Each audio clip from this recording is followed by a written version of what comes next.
நாமத்துக்கு மகிமை உண்டாவதாக. May God's holy name be glorified. கன்வென்ஷனுக்காக டெய்லி ஜெபியுங்கள். And pray for the convention every day. கன்வென்ஷனுக்காக டெய்லி உபவாசம் எடுங்கள். And daily you must take fasting for convention. கன்வென்ஷனுக்காக டெய்லி வந்து வேலை செய்யுங்கள். And come and take part in the preparatory work of the convention. உங்களுடைய மைண்ட்ல கன்வென்ஷனை ஏற்றிக்கொள்ளுங்கள். And you have to bring up my mind a convention. ஆமென். கர்த்தருடைய பரிசுத்த நாமத்துக்கு மகிமை உண்டாவதாக. May God's holy name be glorified. சங்கீதம் 27:14 வாசிக்கலாம். Psalm 27 verse 14.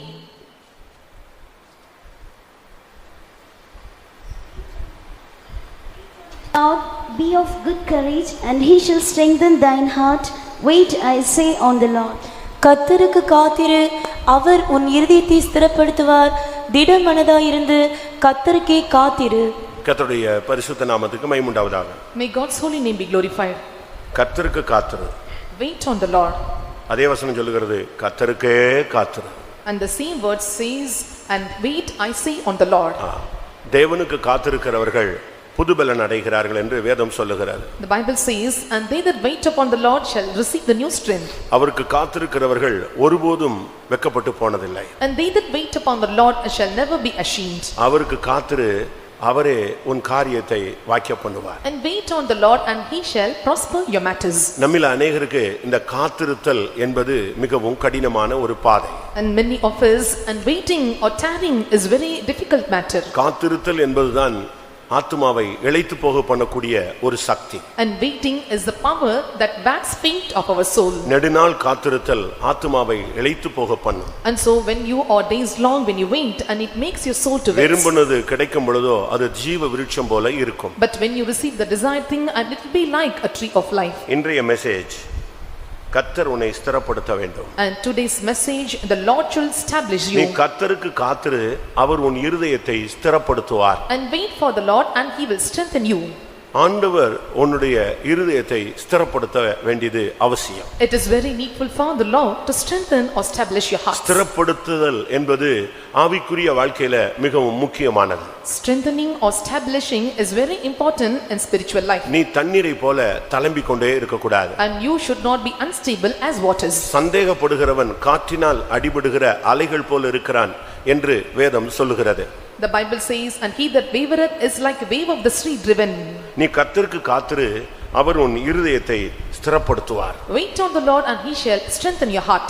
இன்னைக்கு ஸ்திரப்படுதல் என்பது கிறிஸ்தவ வாழ்க்கையில மிகவும் முக்கியம். And today's strengthening or establishing is very important in Christian life. Establish இல்ல கன்ஃபார்ம், அதாவது உன்னை உறுதிப்படுத்துதல் ரொம்ப முக்கியமானது. And confirm you, to establish you is very important thing. நீங்கள் இந்த மார்க்கத்துல எத்தனை வருஷம் இருக்கீங்கங்கிறது முக்கியம் அல்ல, நீங்க எவ்வளவு ஸ்திரப்பட்டிருக்கீங்கங்கிறது தான் முக்கியம். It doesn't matter and how many years you are staying in this way, and it is very important thing is that and how many years you are establishing in this way. அநேகர் இருக்கிறார்கள், ஆனால் ஸ்திரப்பட்டவர்கள் சபையில குறைவு. And many are here, but only few are established in the church. இன்னைக்கு அநேக தேவனுடைய பிள்ளைகள் சபையில இருக்கிறது ஒரு பெரிய கூட்டம் போல இருக்கு, பெரிய சர்ச் அப்படிலாம் நம்ம பேசுறோம். And we are saying it is a big church or big gathering or assembly. ஆனால் நடக்கிறது என்ன? But what happens? இன்னைக்கு அநேக தேவனுடைய பிள்ளைகள் ஸ்திரப்படாமல் இருக்கிறார்கள். And today many children of God, they are not established. அதனால தான் சோதனைகள், போராட்டங்கள், பிரச்சனைகள், நெருக்கங்கள், வியாதிகள், கைவிடப்படுதல் இப்படிப்பட்ட சூழ்நிலைகள் வரும் பொழுதுதான் அவங்களுடைய உண்மை தன்மை வெளியே வருகிறது. And in the times of situations when they face the problems or conflicts or trials or temptations or sickness, and so their conformness or establishing is vanished. ஸ்திரப்பட்டவர்கள் மாத்திரம்தான் பரலோகத்துக்கு போக முடியும். Only they that are strengthened or confirmed can go to heaven. மற்ற எல்லாரையும் தேவன் அங்கே கொண்டு போய் வைக்க முடியாது. And the Lord cannot place everyone to heaven. அப்படினால நீங்க இந்த விஷயத்தை ரொம்ப கவனமாக இருக்க வேண்டும். And so you must be very take heed in this matter. இந்த கர்த்தருக்கு காத்திருப்புதல் என்பது அநேகருக்கு மிகவும் கடினம். And waiting for the Lord is very difficult for many. தமிழ்ல சொல்லுவாங்க ஆக்க பொறுத்தவனுக்கு என்ன கிடையாது, ஆற பொறுக்க முடியாது. And so he that has didn't cook and he is not having the patience to eat. நமக்கு வந்து ஜெபம் முடிச்ச உடனே ஆண்டவர் உடனே கையில கொடுத்துறணும் அப்படினு ஆசைப்படுறோம். And we are desiring, and after the end of the prayer the Lord should give in our hands. அது நல்ல ஆசை. It is good desire. ஆனா கர்த்தர் சொல்லுகிறார் சில காரியங்களுக்கு நீ என் சன்னிதானத்துல காத்திருக்கணும். But the Lord says for certain things you must wait in my presence. அது மனிதன் உனக்கு செய்ய கூடாது. And it should not be done by men. நல்லா இருந்துச்சு, அதுக்குள்ள ஏதோ குழம்புது. மனிதன் உனக்கு செய்யக்கூடாது, நீ எனக்கு காத்துரு, நான் உனக்கு செய்யறேன். And man should not do this, but you must wait for me and I will do you. தேவன் ஒரு மனிதனுக்கு கொடுக்கும் பொழுது அது நிரந்தரமானது, அது அவனை திடப்படுத்துகிறது, அவனுடைய இருதயத்தை ஸ்திரப்படுத்துகிறது. And so when the Lord gives, it is permanent, it is good and it strengthens his heart. அன்றைக்கு ஒரு நாள் சாமுவேல் சவுலிடத்தில் சொன்னான், எனக்காக நீ காத்திருன்னு சொன்னான். And one day Samuel said unto Saul, you wait for me. 7 நாள் காத்திரு. And he waited for 7 days. நான் வந்த பிறகு பலி செலுத்தினா போதும்னு சொன்னான். And said that, and only when I come you can pay the sacrifice. நீங்க பைபிள்ல படிச்சு பாத்தீங்கன்னா, when you read in the Bible, 7 நாள்ல அந்த ஃபைனல் டைம் வரைக்கும் காத்திருந்தான். கொஞ்சம் கேப் இருந்துச்சு. அந்த 7ஆம் நாள் முடியறதுக்குள்ள இவனுக்கு பொறுமை இழந்து இவன் துணிஞ்சி சில காரியங்களை செய்து விடுகிறான். And so he waited for 7 days, but before the 7th day and he lost his patience, and so precipitously he did some things. அப்பொழுது சாமுவேல் வந்து சொல்றான், ஒரு ஜட்ஜ்மென்ட் அவனுக்கு வாசிச்சிட்டு போயிடுறான். And what Samuel said, and you read a judgment. கர்த்தருக்கு காத்திருக்காதவர்கள் நியாயத்தீர்ப்பை சந்திக்கிறார்கள் என்று அர்த்தம். And it means they that wait not for the Lord faces the judgment. நீங்கள் கர்த்தர் செய்வாருங்கிறதுல திடமனதாக இருக்கணும். And you must be with a strengthened heart, the Lord will do for me. ஒரு பிரசங்கம் கூட கர்த்தருக்கு காத்திருக்கிறதுல இருந்து உன்னை அசைக்க கூடாது. And even when you are waiting for the preaching or sermon, and you should not make you faint from waiting for the Lord. நான் திரும்பவும் சொல்லுகிறேன். And once again I say, ஒரு பிரசங்கமோ ஒரு வசனமோ எதுவுமே உன்னை கர்த்தருக்கு காத்திருக்கிறதுல இருந்து அசைக்க கூடாது, உன்னுடைய திட மனதை அசைக்க கூடாது. And messages or word of God, and nothing should purpose your heart or go away from heart, and it will not create strengthen hearts. Pavul சொல்றாரு, Saint Paul says, நான் இப்போ உங்களுக்கு ஒரு சுவிசேஷம் சொல்லி இருக்கிறேன். and I have preached the gospel. இதே சுவிசேஷத்தை மாத்தி நானே சொன்னா நான் சபிக்கப்பட்டவன். And so he says that I am anathema, accursed, and if I contrary speak about the sermon. அநேகர் சொல்றாங்க, நம்முடைய ஊழியத்தை விட்டு போனவங்கள்ட்ட ஏன் பேசக்கூடாது, ஏன் ஐக்கியம் வைக்க கூடாது, ஏன் அவங்களோட சேர்ந்திருக்க கூடாது அப்படின்லாம் ஒரு கேள்விகள் இருக்கிறது. And so there is a question among society, and so why should not have a fellowship with them that have gone away from this ministry? வெளியே போனவனே அவங்க பிரசங்கம் மாறி இருக்கும். அதுதான் பிரசங்கம் மாத்திரத்து தானே வெளியே போறான். When they go out and the messages and the doctrines will be changed, for this purpose they are leaving. வானத்திலிருந்து ஒரு தூதன் இறங்கி வந்து நாம் பண்ண பிரசங்கத்தை மாத்தி பேசினானா அவனும் சபிக்கப்பட்டவன்னு பவுல் பேசுறாரு. கலாத்தியர் 1ஆம் அதிகாரத்துல சொல்றார். In Galatians chapter 1, Saint Paul says, if angel of God descend and says, or speaking contrary to my preaching, and he is cursed. அப்ப இதுல இருந்து என்ன விளங்கி கொள்கிறோம்? What do we understand from this? நீ கர்த்தருக்கு காத்திரு. You must wait for the Lord. அவர் உன் காரியத்தை சக்சஸ் பண்ற வரைக்கும் முதலாவது உன் இருதயம் ஸ்திரப்பட வேண்டும். Until he makes your matter success, first of all let your heart be strengthened. கர்த்தருக்கு காத்திருக்கும் பொழுது உன் இருதயம் ஸ்திரப்படுகிறது. And when you wait for the Lord, your heart is established. இன்னைக்கு அநேகருடைய இருதயம் தாங்க படபடபடன்னு அடிச்சிட்டே இருக்கு. And today many of the heart beats.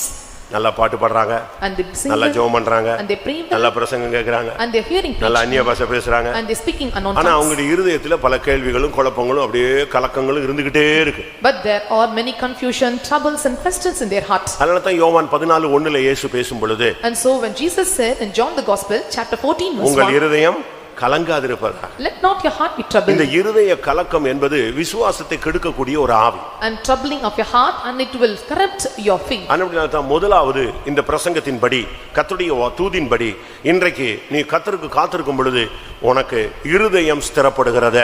First of all, according to this preaching, when you wait on the Lord, and first your heart established. இருதயம் ஸ்திரப்பட்டுட்டாலே ஒரு விசுவாசி standard லைஃப்க்கு வந்துட்டான்னு அர்த்தம். And when your heart is strengthened and the believer came to a standard level. இருதயம் ஒரு மனுஷனுக்கு சரியாயிருச்சுனாலே அவன் தேவனை தரிசிக்கிற லெவலுக்கு உயர்த்தப்படுகிறான். If the heart becomes pure and right, and he is extended to the level to see the vision of God. இருதயத்திலிருந்து புறப்படுகிறது மனிதனை தீட்டுப்படுத்துகிறது. And that which proceed out of the heart defileth the man. ஆனா அதே இருதயம் புனிதமாக மாறும் பொழுது அது தேவனை தரிசிக்கக்கூடிய ஸ்தானத்துக்கு அதே மனிதனை கொண்டு போகிறது. With the same heart, when it becomes pure, it takes a man to the position or a place to see God. இருதயத்தில் சுத்தமுள்ளவர்கள் பாக்கியவான்கள். And blessed are they that are pure in heart, அவர்கள் தேவனை தரிசிப்பார்கள். for they shall see God. இதே இருதயம் தான் The same heart, இந்த இருதயத்தை மாற்றும் பொழுது இது தேவனை தரிசிக்க உங்களை வழி நடத்துகிறது. when you change your heart and it diverts or directs you to இந்த see God, இருதயத்தை மாற்றாத பட்சத்துல இது உன்னை பாதாளத்துக்கு இழுத்துக்கொள்ளக்கூடிய சரீர இருதயமாக மாறுகிறது. unless you change not your heart, and it has the power to drag you or draw you towards இந்த sin. ரெண்டுக்கு நடுவுல மாட்டிக்கொண்டதான தாவீது என்ன செய்யறான்? And David, who was seeing out within these two things, அவன் சொல்கிற வார்த்தை என்ன? and what are the words of him? ஆண்டவரே, என்னுடைய இருதயத்துல விபச்சாரங்கள் வந்து விட்டது. And there came adultery in my heart. நான் அடுத்தவன் மனைவி மேல ஆசைப்பட்டு விட்டேன். And so I had desired upon the another one இப்பொழுது person எனக்கு wife. ஜெபம் இல்ல. No prayer in my life. ரட்சணியத்தின் சந்தோஷம் என்னை விட்டு போய் விட்டது. And the joy of salvation departed me. எனக்கு உற்சாகமான ஆவி இல்ல. I don't have the right spirit. அதனால நீங்க எனக்கு என்ன செய்யுங்க? So what you must do? எனக்கு ஒரு சுத்த இருதயத்தை எனக்குள்ள சிருஷ்டிங்க. Create in me a clean heart. 51ஆம் சங்கீதத்துல அத பேசுகிறான். And he speaks in Psalm 51 verse 10. அப்ப இதுல இருந்து என்ன விளங்கிக் கொள்ளுகிறோம்? What do we understand from this? முதலாவது கிறிஸ்தவ வாழ்க்கையில ஆணோ பெண்ணோ ஊழியனோ விசுவாசியோ எந்த ஒரு மனிதனாக இருந்தாலும் அவனுடைய இருதயம் முதலாவது ஸ்திரப்பட வேண்டும். First of all, in Christian life, whether it may be male or female or any believer, and their hearts must be established. இருதயம் எப்படி ஸ்திரப்படும்? And how the heart can be strengthened? அது கிருபையினாலே அது ஸ்திரப்படுகிறது. And it is established by grace. எபிரேயர் 13:9 பாருங்கள். And look into Hebrews chapter 13 verse 9. பலவிதமான அந்நிய போதனைகளால் அலைப்புண்டு திரியாதிருங்கள். போஜன பதார்த்தங்களினால் அல்ல, கிருபையினாலே இருதயம் ஸ்திரப்படுகிறது நல்லது. கிருபையினால் இருதயம் ஸ்திரப்படுகிறது நல்லது. It is good thing that the heart to be established with grace. கிருபையை நம்முடைய தேவனுடைய பிள்ளைகள் பெற்றுக்கொள்ள வேண்டும். And we the people of God must receive the grace of God. கிருபை ஒரு அபிஷேகத்தினுடைய ஒரு Poshan. And grace, it is a portion of anointing. ஆவியானவருடைய ஒரு பகுதி தான் கிருபை. And one part of the Spirit of God is grace. சகரியா 12:10 படி பார்க்கும் பொழுது, And when we look into Zechariah chapter 12 verse 10, கிருபையின் ஆவியை நான் உங்கள் மேல் ஊற்றுவேன் என்று அவர் பேசுகிறார். and the Lord says or speaks, and I will pour upon you the Spirit of grace. இந்த கிருபை உங்க இருதயத்துக்குள்ள வரும் பொழுது, When this grace comes in your heart, உங்களுடைய ஆவிக்குரிய வாழ்க்கை ஸ்திரப்படுகிறது. and your spiritual life is established. இந்த கிருபை ஒவ்வொரு அவயவங்களையும் ஆட்கொள்ளும் பொழுது, And when this grace controls every நீங்கள் member, ஜெயாளிகளாக மாறுகிறீர்கள். and you become the conquerors. ரோமர் 6:14 பார்க்கும் பொழுது, And when we look into Romans chapter நீங்கள் 6 verse 14, நியாயப்பிரமாணத்துக்கு கீழ்ப்பட்டிராமல் and thou shalt not pray to the law, கிருபைக்கு கீழ்ப்பட்டிருக்கிறபடினால் and you are under grace, பாவம் உங்களை மேற்கொள்ள மாட்டாது. and for sin shall not have dominion over you. அப்ப கிருபை ஒரு மனிதனுக்குள்ள வரும் பொழுது அவனுடைய இருதயம் ஸ்திரப்படுகிறது. And when grace comes into a person and his heart is established, இது ஒரு கடைசி காலம் பிரியமானவர்களே. and these are the last times, my உங்களுடைய beloved, இருதயத்தை நீங்க சரிப்படுத்த வேண்டிய நேரம். and this is the time to set right your heart எல்லா காவலோடும் உன் இருதயத்தை காத்துக்கொள். and keep your heart with all diligence. நீங்க பாருங்க, எழுத்தின் பிரகாரமான இருதயத்தை கூட கர்த்தர் அந்த நெஞ்சு எலும்பெல்லாம் வச்சுதான் உள்ள நினைச்சாரு. டப்புன்னு ஒருத்தன் அடிச்சிடக்கூடாதுன்னு சொல்லி எங்க வச்சிடறாரு? உள்ள வச்சிடறாரு. And so no one should attack your heart directly, and so the Lord preserved by keeping ribs. அப்படி அதுக்கு ஒரு ஸ்டார்டிங்லயே ஆண்டவர் வந்து ஒரு சேஃபா தான் அதை சிருஷ்டிச்சு வச்சிருக்கிறார். And so in the initial stage itself, and the Lord have created in a safest manner. அதுபோல Likewise, ஆவிக்குரிய வாழ்க்கையில இருதயத்தை ஸ்திரப்படுத்துங்க. in spiritual life you must establish your heart. என்ன வந்தாலும் நீ அசைய கூடாது. Whatever comes, and you should not move. என்ன பிரச்சனை வந்தாலும் உன் இருதயம் கலங்க கூடாது. And whatever problems you may face, and your heart எந்த should not be இடத்துல உன்னை troubled. விட்டாலும் உன்னுடைய இருதயம் பதறக்கூடாது. And whatever time comes, and you should not panic. நீ உடனே ஒரு வார்த்தை சொல்லணும், தேவன் அறியாம எனக்கு ஒண்ணும் நடக்காது. And you must say, without the knowledge of God, nothing happens in my நான் life. மரண இருளின் பள்ளத்தாக்கில் நடந்தாலும் தேவரீர் என்னோடு கூட இருக்கிறீர். And though I walk in the shadow of the valley of death, and thou God is with me. ஒருவேளை உன்னை ஒரு பிசாசு தொடறான்னு வச்சுக்கங்களேன், Sometimes perhaps a devil will touch you, அது தேவனுடைய பெர்மிட் இல்லாம தொடாது. and without the permission of God he cannot touch you. உன் தலையில நீ வந்து சீப்பு போட்டு இழுத்துறன்னு வச்சுக்கங்களேன், And consider you are combing your hair, அப்போ கொஞ்சம் முடி பிச்சிட்டு வந்துடுது. and the hair may fall. நம்ம ஆளுங்களுக்கெல்லாம் இப்ப பெரிய ஒரு ஜெபம் என்னன்னா தலைமுடி தான் பிரச்சனை இன்னைக்கு அநேகருக்கு. And the greatest prayer for every person, and the hair of their head is a great problem. சகோதரிகளுக்கும் சரி சகோதரர்களுக்கும் சரி இந்த தலைமுடியில ஒரு பெரிய அதுக்காகவே பாஸ்டிங் போட்டு ஜெபிக்கிறவங்களா இருக்காங்க. And many are there taking fasting and praying for their hairs. It may be the ஆனா பைபிள் சொல்லுகிறது, but the Bible says, உன் தலையில் உள்ள முடியெல்லாம் நான் எண்ணி வச்சிருக்கேன், எண்ணி வச்சிருக்கிறேன். and I have numbered all the head of your hairs. அது நான் அறியாம என்ன செய்யாது, கீழே விழாது. And without my knowledge it will not fall down. நானும் கொஞ்சம் முடியெல்லாம் வளர்த்த காலங்கள் உண்டு. And there are times that I too grow my hair. விசுவாசியா இருக்கும்போதே கொஞ்சம் வளர்த்தங்க. And when I was a believer, I grew my hair. அப்பமே கர்த்தர் ஒரு பூச்சிக்கு கட்டளையிட்டாரு. And so the Lord commanded wrath like this. அது என் முடியெல்லாம் பின்னால அரிக்க ஆரம்பிச்சிருச்சு. It started to catch my hairs. திருப்பி ஜெபிச்சு பிரதிஷ்டை பண்ணி தான் அது போச்சு. Again I prayed, I consecrated, and it departed me. திரும்ப நான் ஊழியத்துக்கு வந்துட்டேன். I came to ministry. ஊழியத்துக்கு வந்து ட்ரைனிங்ல வந்து மொட்டையை தான் அடிப்பாங்க. And so in the ministry, and they shave our heads. Training விட்டு வெளியே வந்த உடனே கொஞ்சம் ஸ்டைல் மாறிடுச்சுங்க And பட்டாவ. when I came out of the training, my style was changed. But இந்த பூச்சியை வந்து அவர் வந்து வெயிட்டிங்ல வச்சிருந்திருக்காரு, எனக்கு தெரியாது. I don't know, the Lord placed all these worms in waiting. திரும்பவும் அதே மாதிரி வந்துருச்சுங்க. Again it came in my hair. இப்போ அதை மறைக்கிறதுக்கு நான் இன்னும் கொஞ்சம் அதிகமா வளர்த்தேன். எவ்வளவு வளர்க்கறது? To cover this and I grew my hair கடைசில ஆண்டவர்ட்ட சரண்டர் ஆனேன். and finally I surrendered to God. என் டைரியை பாத்தீங்கன்னா இந்த முடியை பத்தி உள்ள வசனம் எல்லாம் எழுதி வச்சேன். And so in my diary you can check that I have written and the verses concerning N this தலையில் உள்ள place. முடி எல்லாம் என்னப்பட்டிருக்கிறது. And all the hairs, my head அவைகள் has a ஒன்றும் number கீழே விழாது. and it will not fall without his will. Pavul வந்து கப்பல்ல உள்ளவங்ககிட்ட சொல்றாங்க உன் தலையிலிருந்து ஒருவருடைய தலையிலிருந்து என்ன செய்யாது ஒரு மயிரும் விழாது. இதெல்லாம் எழுதி வச்சேன், வசனமா எழுதி வச்சேன். And Saint Paul said unto them that are in the ship, and your hairs will not fall without the knowledge of God. I written all these அத verses. வச்சு ஒரு ஜெபம் பண்ணேன். I prayed with these verses. ஆண்டவரே, Lord, என்னுடைய புத்தியினத்தினால because of my foolishness, இதெல்லாம் இப்போ கழிச்சு என்ன செய்தாரு மைனஸ் பண்ணிக்கிட்டே வந்துட்டீங்க. இவ்வளவு முடி என்னை விட்டு போயிடுச்சு. and you have subtracted all these things and I have lost my hairs. இப்போ நீங்க வந்து என்ன செய்யணும்? Now what you should do? இந்த முடியை கவுண்டிங்ல கூட்டணும். And you have to increase this counting of my hairs. பிளஸும் பண்ணணும், பிளஸும் பண்ணணும். And you must add it and you must bless it. அப்படின்னு ஜெபிச்சேன். I prayed like this. திருப்பி ஒழுங்கா முடி முளைச்சிச்சு. அதனால தான் இப்போ இதே ஸ்டைல்ல இருக்கிறேன். And so I am remaining in the same style. Again this hair starts to grow. இந்த ஸ்டைல் மாறிடுச்சு. ஆமணக்குல ஒரு செடி, ஆமணக்குக்கு ஒரு பூச்சி வச்சிருந்தார் யோனாவுக்கு. இதே மாதிரி உனக்கும் வச்சிருப்பாரு, கவனமா இரு. And so there was a worm in a gourd tree for Jonah, and the Lord also will place such worms for you. ரொம்ப கவனமா இருக்கணும். And be watchful about this. ஆனா ஆண்டவர்ட்ட ஜெபிச்சபோது But when I prayed to கர்த்தர் God, அதை மாற்றி தந்தார். and the Lord changed it. அதனால நமக்கு இந்த நாட்கள்ல கிருபை தேவை. And so we need grace in these உன் days. இருதயம் ஸ்திரப்படணும், கலங்க விடக்கூடாது. And your heart should not be troubled, and it must be established. வருகைக்கு போகிறவனுடைய இருதயம் ஸ்திரப்பட்டாதான் அவன் போக முடியும். Only they that are established in heart get caught up in the coming of the ஒரு Lord. ஸ்டடி இல்லாதவனை கொண்டு போய் பரலோகத்துல விட முடியுமா? And if you are unsteady and you cannot be taken up to heaven. ஒரு குழப்பவாதியை கொண்டு போய் பரலோகத்துல வைக்க முடியுமா? And can we place a confuser to heaven? அவனை கிளியர் பண்ணிட்டாங்க, கொண்டு போய் விடுவாரு. And the Lord will clear him and will take him to heaven. 1 தெசலோனிக்கேயர் And 1 Thessalonians 3ஆம் அதிகாரம் chapter 3 13ஆம் வசனம் என்ன சொல்லுகிறது? and what 13th verse says. இவ்விதமாய் நம்முடைய கர்த்தராகிய இயேசு கிறிஸ்து தமது பரிசுத்தவான்கள் அனைவரோடும் கூட வரும்போது நீங்கள் நம்முடைய பிதாவாகிய தேவனுக்கு முன்பாக பிழையற்ற பரிசுத்தமுள்ளவர்களாய் இருக்கும்படி உங்கள் இருதயங்களை ஸ்திரப்படுத்துவாராக.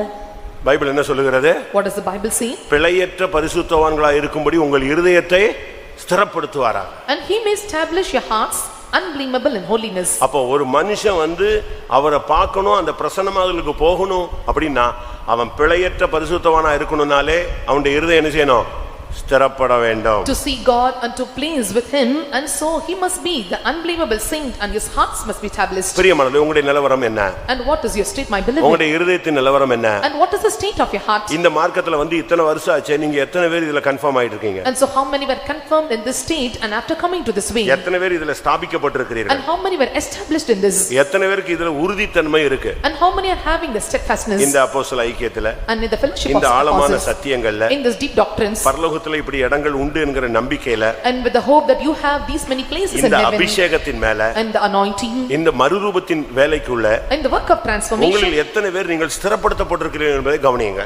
and check and how many were confirmed in these. யாக்கோபு 5:8 பார்க்கும் பொழுது, When we look unto James chapter 5 verse 8, நீங்களும் நீடிய பொறுமையோடு இருந்து உங்கள் இருதயங்களை ஸ்திரப்படுத்துங்கள், கர்த்தரின் வருகை சமீபமாய் இருக்கிறது. இயேசு கிறிஸ்துவினுடைய வருகைக்கு போக வேண்டிய ஒரு தேவனுடைய பிள்ளை இந்த நாட்களிலே அவன் இருதயத்தை ஸ்திரப்படுத்த வேண்டியது அவசியம். Children of God, they must be caught up in the coming of the Lord in these days, and their hearts must be confirmed or established. நீங்கள் பொறுமையோடு இருந்து, நீடிய பொறுமையோடு இருந்து உங்கள் இருதயங்களை ஸ்திரப்படுத்துங்கள். And be ye also patient and establish your hearts. அப்ப ஸ்திரப்படாத ஒரு மனுஷனை கொண்டு போய் எப்படி கொண்டு போய் வைக்க முடியும்? And how the Lord can place a person who are not established? ஒரு 10 நாள் இருப்பான், அதுக்கு பிறகு எனக்கு இது போர் அடிக்குதுமா, இல்லாட்ட இது ஒத்து வராதுமா. இந்த சில பிள்ளைகளை கொண்டு போய் ஸ்கூல்ல சேர்த்து விட்ட உடனே முடியாதுங்க, சில பிள்ளைங்க ஹாஸ்டல்ல போனா இருக்காதுங்க. அப்படிலாம் நீங்க பாத்திருக்கீங்களா? அதே மாதிரி ஒரு ஸ்திரப்படாத பிள்ளைகளை வச்சு ஒண்ணுமே பண்ண முடியாது. And so he will stay for 10 days and he says, I got bored, and so they that are established and we cannot do any work in them. கிருபையிலே ஸ்திரப்படுங்க. And establish in grace. அவர் உன் காரியத்தை வாக்கிய பண்ணுவார், நீ அவருக்கு திடமனதா இருந்து இருதயத்தை ஸ்திரப்படுத்தி காத்துரு. And wait on the Lord and be of good courage, and he shall strengthen your heart, and wait on the Lord and இன்னைக்கு say. கர்த்தர் உனக்கு சொல்லுகிறார், உன் இருதயம் கலங்க கூடாது. The Lord says, let not your heart be troubled. உன்னுடைய இருதயத்தை இருதயத்தை நீங்கள் கெட்டுப்போக விடக்கூடாது, இடங்கூடாதிருங்க. And you should not give room for your heart to be corrupted. இருதயத்திலிருந்து புறப்படுகிறது உன்னை தீட்டுப்படுத்த கூடாது. இருதயம் சுத்தமாய் மாறி தேவனை தரிசிக்கக்கூடிய தன்மைக்கு கொண்டு வரப்பட வேண்டியது அவசியம். That which proceed out of your heart should not defile you, and you must have the good and clean heart and pure heart to see God. அடுத்ததாக இந்த மார்க்கத்தில் வந்த பின்பு And nextly, after coming to this way, உங்களுடைய நடைகளை தேவன் பார்க்கிறார், மனுஷன் பார்க்கிறார். and man and also God watches your walkings or conversation. ரட்சிக்கப்படுறதுக்கு முன்னால நீ எப்படி இருந்தேன்னு உலகத்துக்கு தெரியும், அதை பத்தி அவங்க கவலைப்படுறதே கிடையாது. And before you get saved, and the people knows and the world knows on how your state was. ரட்சிக்கப்பட்ட பின்பு But after getting saved, உன்னுடைய நடைகளை பிசாசு பார்த்துக்கிட்டே இருப்பான். and the devil will keenly observe your movings or walkings, புறஜாதிகள் பார்த்துக்கிட்டே இருப்பாங்க, and the Gentiles will watch, சபை பார்த்துக்கிட்டே இருக்கும், and the congregation will see, பிசாசு பார்த்துக்கிட்டே இருப்பான், and the devil sees it. பரலோகம் பார்த்துக்கிட்டே இருக்கும். Also the heaven will watch. உன்னுடைய நடைகள் எப்படி இருக்கு, And how are your walkings or movings, உன்னுடைய நடை உடை பாவனை இதெல்லாம் எப்படி இருக்குன்னு பார்த்துக்கிட்டே இருப்பாங்க. and check and how is your dressing, your walkings, and also your gestures and கிறிஸ்தவ postures. வாழ்க்கையில உன்னுடைய நடைனா ஹீல்ஸ் போட்டுட்டு நெடி நடக்கிறது நான் சொல்லலங்க. I'm not telling about the walkings that you walk with your heels, ஒரு சிலருக்கு அவங்க நடந்தாலே வித்தியாசமா நடப்பாங்க. and some they walk very differently. அப்படிலாம் பைபிள்ல சொல்லியிருக்கு. It is said in Bible. பொய்யாரமாய் நடந்து அப்படிலாம் நான் போன வாரம் சொன்னேன்னு நினைக்கிறேன். And so last week I said, and they that walk with pride. அந்த நடையை நான் சொல்லல. I'm not telling about that walking. இந்த ஆவிக்குரிய வாழ்க்கையில உன்னுடைய ஒவ்வொரு ஸ்டெப்பும் எப்படி இருக்குன்னு எல்லாரும் பார்த்துக்கிட்டே இருப்பாங்க. And so everyone will check and how you keep every step in spiritual life. அதனால தான் பைபிள் சொல்லுகிறது உன் ஒவ்வொரு நடைகளையும் தேவன் என்ன செய்கிறார், எண்ணுகிறார். And so the Bible says, and the Lord counts every of your walkings. ஒவ்வொரு ஸ்டெப்பையும் கர்த்தர் பார்த்துக்கிட்டே இருப்பார். And the Lord will watch your every step.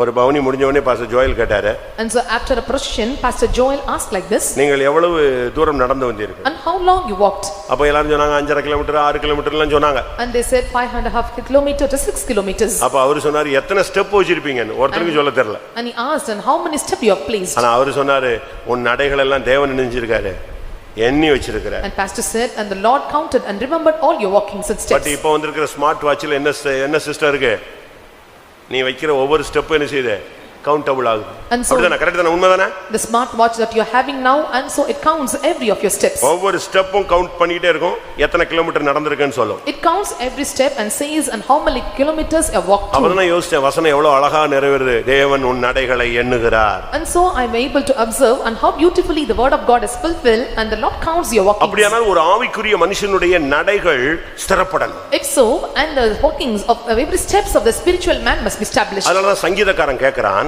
And so the psalmist asked like this. 17ஆம் சங்கீதம் 5ஆம் வசனத்துல சொல்லும் பொழுது, And when he says in Psalm 17 verse 5, அதே சங்கீதக்காரன் தான் சொல்லுகிறான் இருதயத்தை ஸ்திரப்படுத்துன்னு. the same psalmist says that, and the grace may establish me. இப்ப அந்த சப்ஜெக்ட் முடிஞ்சிருச்சு. And this subject was closed. இப்ப அடுத்து அவன் சொல்றான் என் நடைகளை ஸ்திரப்படுத்தும் ஆண்டவரே. And next he says, and hold up my goings. வாசிங்க 17ஆம் சங்கீதம் 5ஆம் வசனம். என் காலடிகள் வழுவாதபடிக்கு என் நடைகளை உமது வழிகளில் ஸ்திரப்படுத்தும். என் காலடிகள் வழுவாதபடிக்கு என் நடைகளை உம்முடைய வழிகளில் ஸ்திரப்படுத்தும். Establish or hold up my goings in thy paths, that my footsteps slip not. இதுல வந்துட்ட பிறகு நீ பின்மாறி போக கூடாது, வழுவி போக கூடாது. After coming to this, and you should not err away from your ways or turn back. தடுமாறி விழுந்திர கூடாது. And you should not stumble and fall down. இதுல உன் நடைகள் ஸ்ட்ராங்கா ஸ்டெடியாக இருக்கணும். And your walkings and goings must be strong and steady. இது ஒரு செங்குத்தான பாறை மாதிரி தான். And this is like a sharp rock. இது ரொம்ப ஸ்ட்ரைட்டா தான் இருக்கும், செங்குத்தா தான் இருக்கும். And so it will be very deep and steep and so sharp. ஆனா நீ இதுல உன்னுடைய நடைகள் அப்படியே ஸ்திரப்படுத்தும். But your walkings and goings must be established. என்ன வந்தாலும் உன்னுடைய நடைகள் அசைய கூடாது. And whatever may come, and your goings should not be நீ shaken. வழுவி போயிர கூடாது. And you should not err away. நீ கீழ விழுந்திர கூடாது. And you should not fall down. நீ தடுமாற கூடாது. And you should not stumble. என் கால்கள் சறுக்குகிறது என்று சொல்லும் பொழுது கர்த்தாவே உம்முடைய கிருபை தாங்குகிறது, அது உண்மைதான். And when my steps slippeth away, and thy grace upholdeth me. அதுக்காக ஒரு 50 வருஷமா என் கால்கள் சறுக்குகிறது கர்த்தாவே தாங்குகிறீன்னு சொல்ல கூடாது. And you should not say for 50 years my foot slippeth and your grace sustain me. ஒரு குறிக்கப்பட்ட ஸ்டேஜுக்கு பிறகு உன் காலடிகள் ஸ்திரப்பட வேண்டும். After appointed period, and your footsteps must be established. 119ஆம் சங்கீதம் 5ஆம் வசனத்தை பார்க்கும் பொழுது, And when we look unto Psalm 119 verse 5, உமது பிரமாணங்களை கைக்கொள்ளும்படி என் நடைகள் ஸ்திரப்பட்டால் நலமாயிருக்கும். அவன் சொல்றான், என்னுடைய நடைகள் ஸ்திரப்பட்டா நல்லா இருக்கும் ஆண்டவரே, அப்ப நான் உங்க வசனத்தின்படி நல்லா செயல்படுவேன். And he says, and if my goings are established, and I will keep thy statutes. விசுவாசியினுடைய நடைகளை தேவன் பார்க்கிறார். And the Lord counts or observes the walkings of the believers. ஆண்டவர் நடந்து வருகிற நடையை ஜனங்கள் பார்த்தாங்க. And the people saw, and when Jesus walked, ஆண்டவரே உம்முடைய நடைகளை கண்டார்கள். and they saw the walkings of the Lord. 68ஆம் சங்கீதம் 24ஆம் வசனம். And Psalm 68 verse 24. தேவனே உம்முடைய நடைகளை கண்டார்கள், என் தேவனும் என் ராஜாவும் பரிசுத்த ஸ்தலத்திலே நடந்து வருகிற நடைகளையே கண்டார்கள். யாரு? தேவனே உம்முடைய நடைகளை கண்டார்கள். And they have seen thy goings. என் தேவனும் என் ராஜாவும் பரிசுத்த ஸ்தலத்திலே நடந்து வருகிற நடைகளை கண்டார்கள். And they have seen, O God, and even the goings of my God in sanctuary. நீ பரிசுத்த ஸ்தலத்திலே நடந்து வருகிற நடையை தெய்வம் பார்க்கிறார். And the Lord watches the goings that you move in the sanctuary. ஆண்டவர் இந்த பரிசுத்த ஸ்தலத்திலே நடந்து வருகிற நடையை நீ பார்க்கணும். And you must see and the goings of the Lord in the sanctuary. அதனால தான் அவன் சொல்றான், என் காலடிகள் வழுவாதபடிக்கு அதை ஸ்திரப்படுத்தும். And so he says, and establish and uphold my feet that should not slip உம்முடைய away. பிரமாணங்களின் வழியிலே நடக்க என் காலடிகள் ஸ்திரப்பட்டால் நலமாயிருக்கும் ஆண்டவரே, என் நடைகள் ஸ்திரப்பட்டால் நலமாயிருக்கும் என்று அவன் வேண்டிக் கொள்கிறான். And also he prayed unto God, and so direct my ways according to thy goings, if so I can keep my statutes. அப்படினால நம்மை மற்றவங்க பார்க்கறாங்கங்கற விஷயத்துல ரொம்ப கவனமா இருக்கணும். And so you must be very careful that others are watching you. இப்ப புதுசா சொல்லி ஒரு சப்ஜெக்ட் வந்திருக்கு, மூன்றாவது கண். And so now that came is அதுதான் camera. it is third eye camera. எல்லா வீடுகளிலும் இருக்கு. And it is in every house. எல்லா சர்ச்சிலயும் வச்சிட்டாங்க. And they placed in every church. எல்லா ரோட்லயும் வந்துருச்சு. And also they fixed in every road. எல்லாரும் அந்த கேமராவை யூஸ் பண்ண ஆரம்பிச்சிட்டாங்க. And all started to use that camera. அதனால நீங்க உங்க பையங்க பிள்ளைங்க எல்லாம் மத்தவங்க கிட்ட பேசும் பொழுது பழகும் பொழுது ரொம்ப கவனமா இருங்க. இன்னொரு கண்ணு உன்னை பார்த்துக்கிட்டு இருக்கு. அது தேவனுடைய கண்ணுன்னு சொன்னா அவன் ஏத்துக்க மாட்டான். கேமரான்னு சொன்னாதான் அவன் ஒத்துக்கறான். And be careful that another eye is watching you. If you say it is an eye of God, and they will not accept, but when they say camera, they will accept it. அப்படிதானே? எல்லா இடத்துலயும் இருக்குங்க. It is fixed in every place. अनेक திருடர்கள் பிடிக்கப்படுவது இந்த மூணாவது கண்ணில தான். And only by this third eye or third camera, and they are able to caught by the things. இன்னைக்கு நீங்க எத்தனை பேர் இப்படிப்பட்ட கண்களினால் நீங்கள் கண்காணிக்கப்படுகிறீர்கள்? And how many are supervised by these cameras? இந்த சில்ட்ரன்ஸ் கன்வென்ஷன்ல கூட அப்படி ஒரு புரோகிராம் இருந்துச்சு, அப்படிதானே? Also in children's convention, and they place such a program. நீங்கள் கண்காணிக்கப்படுகிறீர்கள். And you are supervised. அதுபோல உன்னுடைய நடைகள் எண்ணப்படுகிறது, கண்காணிக்கப்படுகிறது. And your goings are supervised, or it is counted. வேசியான அந்த ஸ்திரியை பத்தி பைபிள் சொல்லும் பொழுது, when the Bible says about the harlot, அவளுடைய நடைகள் மாறி மாறி விகாரப்படும் என்று சொல்லப்பட்டிருக்கிறது. and so it is said in the Bible, and her goings or walkings will go in perverse ways. அவளுடைய ஸ்டெப் வந்து டக்கு டக்கு டக்குன்னு மாறும்னு பைபிள் சொல்லுது. And the Bible says, and her steps will change. அவளுடைய ஒவ்வொரு ஸ்டெப்பும் திடீர்னு மாறிடும். And every of her steps will change at a strength. அவளுடைய நடைகள் மாறுபடுகிறது. And so her ways are perverse. நாம் இந்த நாட்களில் ரொம்ப கவனமாக இருக்க வேண்டும். And we must be very careful in these days. அடுத்ததாக நாம் பார்க்கும் பொழுது, and nextly when you see அப்போஸ்தலர் 16:5 பார்க்கும் பொழுது, and when we look into Acts of the Apostle chapter 16 verse 5, அங்கே சபைகள் எப்படி ஸ்திரப்பட்டது, and how churches was established, எப்படி சபைகள் வளர்ந்தது பெருகினது, and how the churches was developed and grown.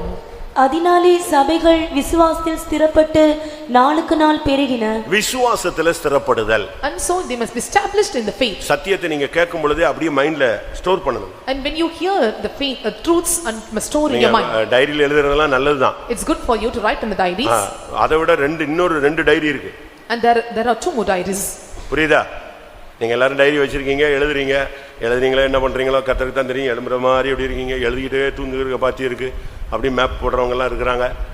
ஆனா நான் சொல்றேன் இன்னும் அறியப்படாத ரெண்டு டைரி இருக்கு. And you all have diaries. I don't know whether you are noting down or not, and there are two more diaries that you know not. பிரசங்க கேட்கும்போது அப்படியே நீங்க மனசுல எழுதலாம், அடுத்து எதுல எழுதலாம், இருதயத்துல எழுதலாம். And so when you hear the sermon or preaching, you can register or record in your heart or mind. எபிரேயர் சொல்லுகிறது, Hebrews says, நான் என்னுடைய பிரமாணத்தை அவர்கள் இருதயத்துல வைத்து மனதில் எழுதுவேன். And so I will put my laws in their hearts and write in their minds. அடுத்து சொல்றாரு, and next he N says, பிரமாணத்தை அவங்க மனசுல வச்சிட்டு இருதயத்துல எழுதிடுவேன். and next he says, I will put my laws into their mind and write in their hearts. எபிரேயர் 8:10 அவர் என்னுடைய பிரமாணங்களை அவருடைய மனதிலே வைத்து அவருடைய இருதயங்களில் அவைகளை எழுதுவேன். அவருடைய மனசுல வச்சிட்டு எதுல எழுதுவேன்? மனசுல ஸ்டோர் பண்ணிடுவேன், இருதயத்துல எழுதுவேன். I will store in their mind and write in their hearts. அடுத்து 10ஆம் அதிகாரம் 16ஆம் வசனம். ஆ, நான் என்னுடைய பிரமாணங்களை அவருடைய இருதயங்களில் வைத்து அவைகளை அவருடைய மனதில் எழுதுவேன். எப்படி பாருங்க தேவன். And see how the Lord is doing. நீங்க கம்ப்யூட்டர்ல கொடுக்கறதான ஒரு டேட்டா கீட்டா எல்லாமே ஒரே ஒரு கம்ப்யூட்டர்ல மட்டும் என்ன செய்யறது இல்ல, ஸ்டோர் பண்றாங்க. அப்படியே பண்றாங்க. அது 7-8 இடத்துல அவன் ஸ்டோர் பண்ணிடுவாங்க.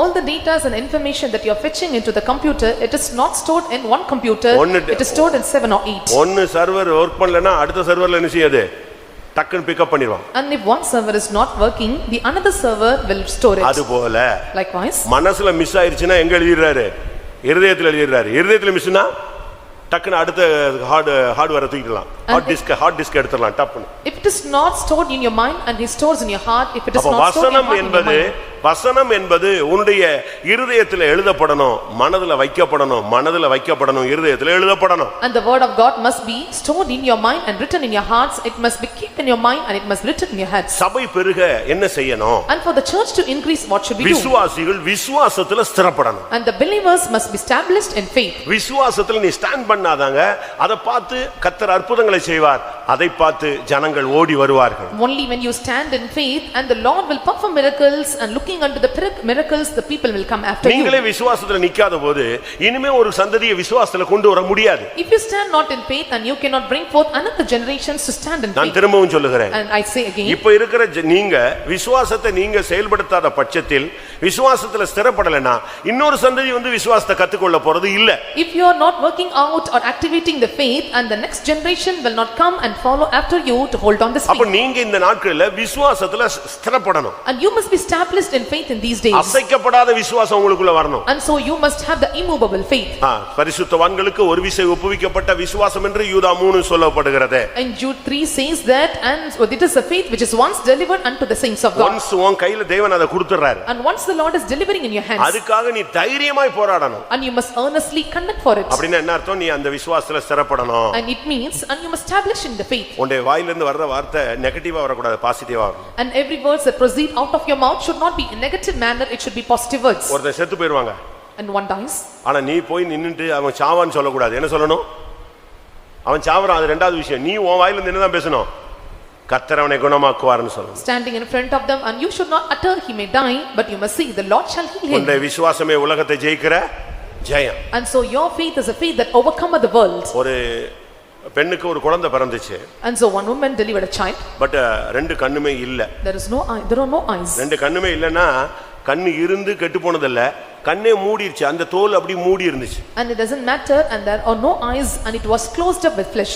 அந்த தாய் அந்த பிள்ளையை பெற்றதுக்காக அழுதாங்க. And the mother crying for begetting such a ஆனா child. செய்தி புருஷனுக்கு போச்சு. The news was given to his அவன் ஒரு husband. பயங்கர சரியான விசுவாசி அவன். And so he was a good believer. இவங்களும் விசுவாசி தான். And she is also a believer. ஆனா பிள்ளை இப்படி பிறந்ததனால அந்த தாய் அந்த குழந்தையை பார்த்து பார்த்து இப்படி ஒரு பிள்ளையை நம்ம பெத்துட்டோமேன்னு அழுதுட்டு இருக்கா. And mother cried looking unto the child for delivering such a child. இப்போ அந்த பையன் அந்த தகப்பனுடைய அந்த குழந்தையினுடைய தகப்பனுடைய அம்மா வந்து பார்த்துட்டு, மாமியார் பார்த்துட்டு, ஐயோ இப்படி ஒரு பிள்ளை என் பையனுக்கு பிறந்துருச்சேன். And mother-in-law looking unto a child said, and so she delivered such a child to my husband. இது நார்த் இந்தியால நடந்த ஒரு சம்பவம். And this is an incident that happened at North India. இப்ப தனக்கு குழந்தை பிறந்திருக்குன்னு அந்த பையன் அந்த சகோதரன் பார்க்க வந்தான். And so the brother did not come to see for getting this child. வந்தபோது தாய் அழுதுகிட்டு இருந்தா. My mother was crying on மனைவி the அழுதுகிட்டு இருந்தா. side, and wife was crying. அவனுக்கு ஒரு சந்தேகம், பிள்ளை செத்து போயிச்சோன்னு. And so he got a doubt whether the child died. ஏன் அழுகுறீங்கன்னு கேட்டான். And why are you weeping? குழந்தையை பாருப்பா.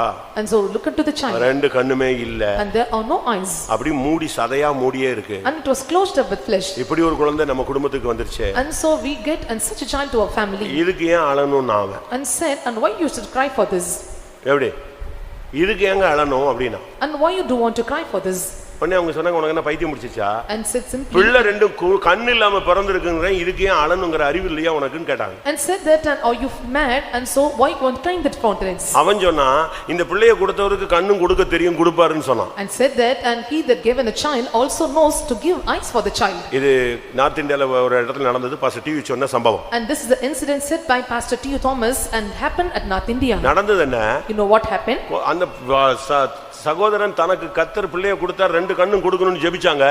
ஒரு நாள் பட்டுன்னு வெடிச்சு 2 கண்ணு வெளியே வந்துருச்சுங்க. And brother prayed for the Lord to give her eyes, and so one day and she was automatically open, her eyes was open. நீ என்ன விசுவாசிக்கிறாயோ அது உனக்கு பலிக்கும். What do you believe, and it shall prosper for you. விசுவாசிக்கிறவனுக்கு எல்லாம் கூடும். And everything is possible for them that believe. விசுவாசித்தால் நீ தேவனுடைய மகிமையை காண்பாய். If thou wouldst see, and thou shalt see the glory of God. விசுவாசத்தை நீ டெவலப் பண்ணு. And you must develop your faith. விசுவாசத்தில் ஸ்திரப்படும் பொழுது சபைகள் பெருகும். And when you are established in faith, and the churches will increase. விசுவாசிகள் சபையில பெருகணும். And the believers must increase in the church. தீமோத்தேயுல பார்க்கும் பொழுது, When you see in Timothy, 2 தீமோத்தேயுல பார்க்கும் பொழுது, when you look into 2 Timothy, 1:7 அந்த தாய்க்குள்ள இருந்த விசுவாசம் மகளுக்குள்ள வருது. மகளுக்குள்ள இருக்கிற விசுவாசம் அடுத்து பேரனுக்கு மகனுக்குள்ள வருகிறது. And so we can see, and the belief of faith, and the grandmother came to the mother, and mother to the son. 2 தீமோத்தேயு 1:7. 2 Timothy chapter 1 verse 7. ஐந்தாம் வசனம் மன்னிக்கவும். அந்த விசுவாசம் முந்தி உன் பாட்டியாகிய லோவிசாளுக்குள்ளும் உன் தாயாகிய ஐனிக்கையாளுக்குள்ளும் நிலைத்திருந்தது, அது உனக்குள்ளும் நிலைத்திருக்கிறது என்று நிச்சயித்திருக்கிறேன். எப்படி? பாட்டிக்குள்ள இருந்துச்சு, மகளுக்குள்ள வந்துச்சு, இப்ப பேரனுக்குள்ள வந்துருச்சு. And it was in grandmother and came to mother, and now it came to the grandson.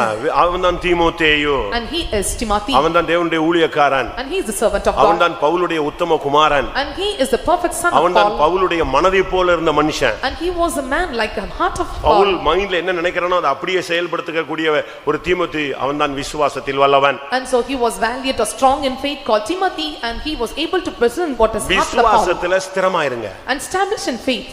விசுவாசத்துல ஸ்ட்ராங்கா இருங்க. And you must become strong in faith. போன வாரம் ஒரு சகோதரனை நான் சந்திச்சேன். And last week I met a brother. அந்த சகோதரிக்கு ஹார்ட் அட்டாக் மாதிரி வந்து உதவியற்று அப்படியே விழுந்து கிடந்து கொஞ்ச நேரத்துல கையெல்லாம் வீங்கி அப்படி நெஞ்செல்லாம் வீங்கிடுச்சு. And that sister got heart attack and helplessly, and she fell down, and within few seconds and she got bulged in hands and பக்கத்துல legs. இருக்கிற பிள்ளைங்க 2 வாலிப பையங்க படுத்துறாங்க, தன்னுடைய பிள்ளைங்க, அவனை எழுப்ப கூட அவளுக்கு என்ன வரல, முடியல. And she was unable to wake up, the children were standing or sleeping nearby. புருஷன் 2 மணிக்கு வந்தாரு. And husband came by 2 இவன் o'clock. நிலவரத்தை பார்த்து உடனே தூக்கி எடுத்து அவளுக்கு என்னெல்லாமோ ட்ரைல் பண்ணி பார்த்தாரு, ஒன்னும் செட் ஆகல. And looking unto the state, and he helped such things, but nothing is set for her.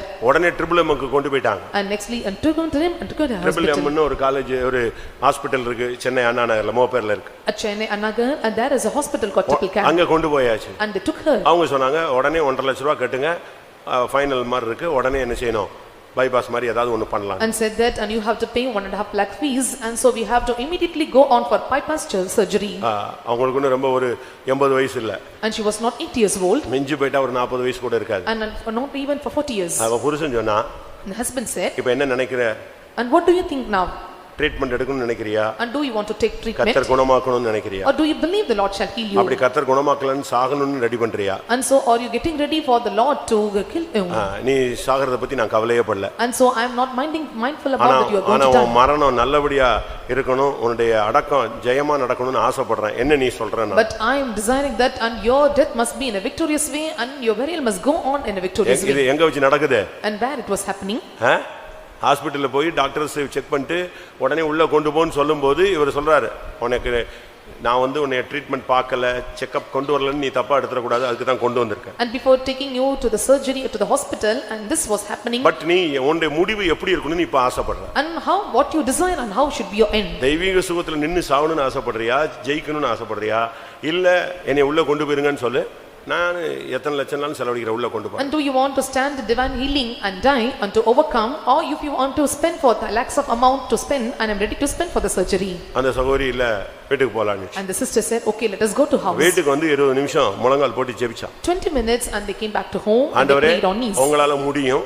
And Lord, you are able to do நீங்க this. கொடுத்தா இந்த குடும்பத்துக்கு அவளை கூட கொஞ்ச நாள் கொடுங்க. And if you want to give her to my family and add her life. அதுக்கு ரீசன் என்ன சொன்னா, And also said the reason. இவளுக்கு கடந்த 10 வருஷத்துக்கு முன்னால இப்படி ஒரு 14 வருஷத்துக்கு முன்னால ஒரு வியாதி வந்தது. And before 10 to 14. இதே பாதிப்பு வந்தது. And before 14 years, and she got the same attack. அப்ப ஊழியக்காரங்க ஜெபிச்சிருக்காங்க. And the servants of God prayed for her. எசேக்கியாவுக்கு 15 வருஷம் கூட்டுனீங்களே, 2 கை குழந்தையா இருக்க, ஒரு 15 வருஷம் கூட்டுனீங்கன்னா அந்த பிள்ளைகள் எல்லாம் பெருசாயிடும், அப்ப எடுத்தா பிரச்சனை இல்லைன்னு அப்போ இவங்க இந்த வசனத்தை வச்சு ஜெபிச்சிருக்காங்க. இப்ப 15 years. And they prayed with the word saying that, and you added 15 years for King Hezekiah, and so also pray for her, and Lord added 15 years. அன்னைக்கு பிள்ளைங்க 2 வயசு 3 வயசுல இருந்தா, இன்னைக்கு ரெண்டுமே 17 16 வயசுல இருக்கு. இன்னைக்கு நீ செத்தா நான் பாத்துக்குவேன், பிள்ளைய பாத்துக்குவேன், நீ விசுவாசத்துல நிக்கிறியான்னு கேட்டான். And children was 2 years to 3 years old, and so now they were 17 to 18 years, and he asked, and if you are ready to stand for faith, and so I will continue. அன்னைக்கு உள்ள ஊழியக்காரங்க மன்றாடி 15 வருஷம் வாங்கி கொடுத்தாங்க. அது இப்ப full ஆயிடுச்சு. The servants of God on those times, and they pled unto God, and they prayed, and the Lord added 15 years. இனிமே வர்றது கிருபையின் டைம். கிருபையில கிரேஸ் பீரியட் மாதிரி கர்த்தர் உனக்கு கொடுத்தா நீ வாழ்ந்துரு. என்ன சொல்றேன்? இல்ல நீ வீட்டுக்கு கொண்டு போங்கன்னு சொல்லிச்சு. The upcoming times may be the time of grace or grace period if the Lord adds, and you can continue. 20 நிமிஷம் ஜெபிச்சாங்க. And so they prayed for 20 minutes. சூடா ஏதோ போட்டு கையில கொடுத்து குடிக்க வச்சான். And he gave him a bit of hot thing. நல்ல தூக்கம். And she got good sleep. காலையில் வீக்கமும் போயிடுச்சு, செஸ்ட் பெயினும் போயிடுச்சு. சில்ட்ரன்ஸ் கன்வென்ஷன் என்னைய பார்த்தாங்க. And next morning her bulge got down and chest pain was. இப்படி விசுவாச வீரர்கள் சபைக்குள்ள இருக்கிறதுனால தான் அங்கங்க சபை பெருகுது.